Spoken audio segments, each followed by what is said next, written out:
आज मी street market आणि mall दोन्ही ठिकाणी शॉपिंग केली, ते म्हणजे पुण्यातील तुळशीबाग आणि कुमार पॅसिफिक मॉलला.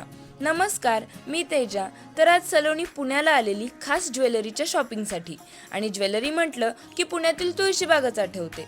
तर सकाळी सकाळी आधी बाप्पाचं दर्शन घेतलं, नाश्ता केला आणि गेलो तुळशीबागेत ज्वेलरी बघायला. मला गेले गेले हे झुमके आवडले, ते घेऊन आम्ही पुढे गेलो एका शॉपमध्ये.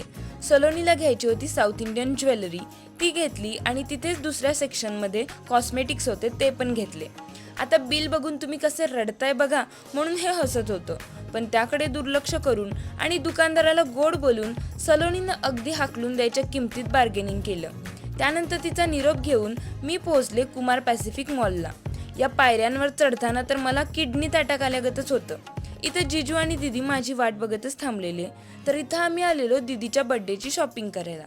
तिचे ड्रेस बघता बघता मला एक वन पीस आवडला, म्हणून जस्ट ट्राय करावं म्हटलं. तर तुमचं बास झालं, आता माझ्या पप्पांसाठी काहीतरी घ्या, म्हणून बबडीने डिमांड केली. त्यांना काय घ्यायचं ते घेऊ दे म्हटलं, आपण थोडं फिरून येऊ, म्हणून आम्ही जाऊन जुगजुग गाडीत बसलो. बरं ते जाऊ द्या, मला स्ट्रीट मार्केट आणि मॉलचा एक एक फायदा सांगा आणि दोन्हीपैकी तुम्हाला कुठे शॉपिंग करायला आवडते ते पण सांगा.